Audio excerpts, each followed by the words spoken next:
March 2, 1945.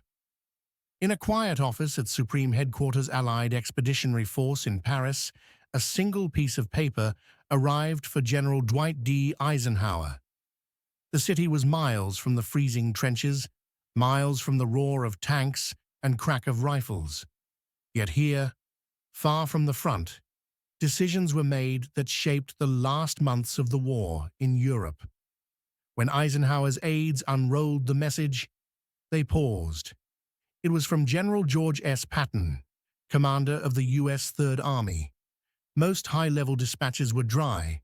Supply requests, casualty reports, grid coordinates. This one was different. 3 words, laced with arrogance. Have taken Trier with 2 divisions. Do you want me to give it back? Paris fell silent. A few officers choked on laughter. Others shook their heads in disbelief. Only hours before, Eisenhower had sent a blunt order to Patton. Bypass Trier. Leave it for later. It would take 4 divisions to wrest the city from its German defenders. Yet Patton had already done the impossible, and now he was taunting his commander. This is the tale of how Patton ignored the rules, shattered the enemy's strongest defenses, and claimed Germany's oldest city before headquarters even knew he was coming. It is the story of a general who scorned maps and plans and trusted instinct, and won. To grasp why Trier was deemed untouchable, we must step back to mid-February 1945. The Third Army sat opposite Hitler's western bulwark, the Siegfried Line. Allies called it the West Wall. For the Germans, it was a fortress in depth. Trench networks, concrete bunkers bristling with artillery, hidden minefields, and rows of dragon's teeth meant to shred tank tracks. Behind these obstacles lay supply dumps, reserve troops, flamethrower emplacements. It was the most elaborate defensive structure ever built. Winter rain turned the fields into quagmires. Tanks sank to their axles. Supply convoys stalled. Men suffered trench foot and bitter cold. Most commanders stared at the map and balked.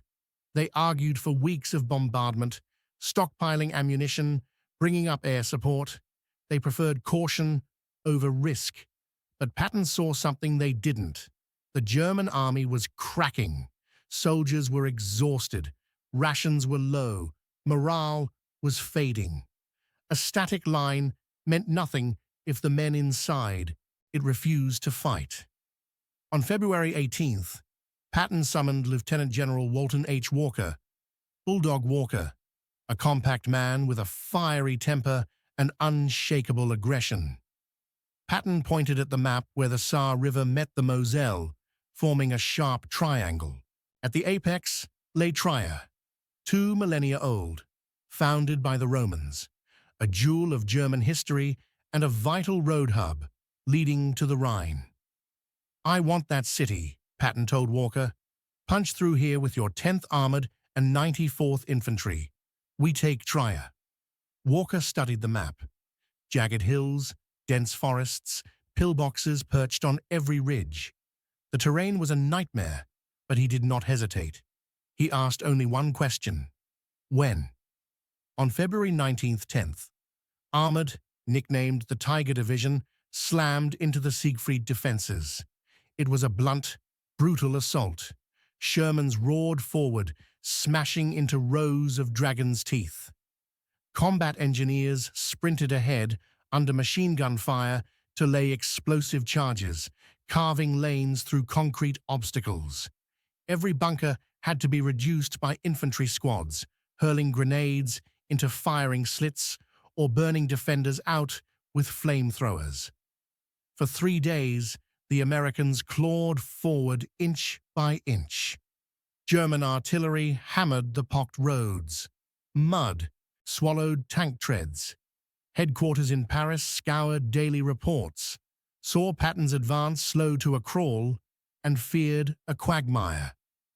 They drafted plans to redirect fuel and ammunition to Montgomery's army in the north, convinced the Third Army was overextended. Patton felt the squeeze. He understood he was not just battling German resistance, he was battling Allied politics. He drove to the front lines, stormed across fields of mud, and barked at his tank commanders. "Unless you keep moving, you're dead. Don't stop for anything." Then, on February 24th, the German line shattered. The 10th Armored rumbled through the main belt. German rearguards melted away, and American panzers poured into open ground. They roared east, racing toward the Moselle and the looming silhouette of Trier. By late February, the Third Army's spearheads were at the city limits, but the defenders were determined. Trier sat in a bowl of hills, its approaches flooded, its bridges wired for demolition. Inside its ancient walls lurked anti-tank guns concealed among Roman ruins. Intelligence estimated thousands of German troops dug in house by house. Doctrine insisted urban assaults required a 3-to-1, even 4-to-1 advantage. Patton had 2 divisions. His planners, in Paris, warned Eisenhower, "Let Trier be bypassed. Let fresh units deal with it later. Don't risk a slaughterhouse in city streets." Eisenhower agreed. A message flew out. "Bypass Trier. Halt your advance.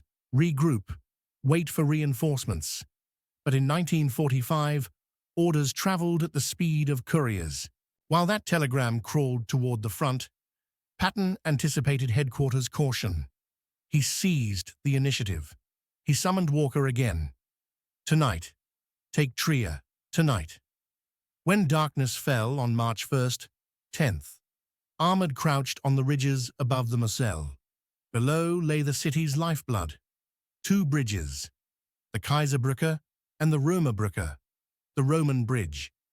Built in 16 BC, it had borne legions, knights, Napoleon's troops, and now American Shermans. The Germans had packed both spans with thousands of pounds of dynamite, an officer poised at the trigger. The American plan was breathtakingly simple. Move in total silence at 200 hours, achieve complete surprise, seize the bridges before the defenders could detonate them. Lieutenant Colonel Jack Richardson led the assault. No artillery barrage would warn the enemy. At precisely 2 a.m., engines rumbled to life, and the Shermans surged forward. They smashed through makeshift barricades on the outskirts and thundered down narrow, winding roads. German sentries lit flares. Suddenly, the valley glowed with fiery blooms. Machine gun nests erupted. Panzerschreck rockets streaked through the smoke. A lead tank took a direct hit and erupted in flame, but the convoy pressed on, dragging the burning vehicle off the road. They reached the Kaiserbrücke, and then the night sky detonated. The bridge collapsed, plunging steel and masonry into the icy river. For a moment, the advance stalled. Only one crossing remained. The Shermans fanned out, engines grinding, lights off, as scouts guided them through medieval alleys. Maps were useless in the pitch-black chaos. They hugged the riverbank until the stone arches of the Römerbrücke materialized. But German machine gun nests ringed its approach, and the wires to the demolition charges glinted in their headlights. This was the moment of truth. Richardson ordered his infantry to dismount. Under a hail of bullets, they sprinted for the bridge's midpoint. Men fell, but the survivors forged ahead, expecting the earth to shudder and blow.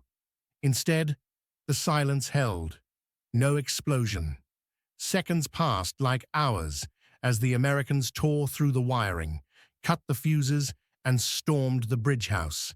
They bayoneted the stunned defenders and fired a green signal flare. Within moments, the Sherman tanks rumbled across the ancient stones, their clattering tracks echoing against the valley walls. Terrified German units in the city surrendered en masse. By dawn on March 2nd, the red, white, and blue flew above the Porta Nigra. Trier was in American hands. Casualties had been light. 2 divisions had achieved what doctrine said would demand 4. Supplies, morale, and strategic advantage flowed eastward. Trier was a gateway to the Rhine. Patton had it secured. Later that morning, in a makeshift headquarters not far from the captured city, Patton savored victory. He puffed on his cigar, listened to reports from patrols in the old town. An aide entered, face pale, clutching a telegram. "Sir, a message from Supreme Headquarters." Patton unfolded the paper and read, "Bypass Trier. You need 4 divisions." He leaned back, a chuckle swelling to a roar. Moving to his desk, he picked up a pencil. He could have sent a routine reply, "Mission accomplished." But Patton was not one for routine. He scrawled the words that would enter military legend.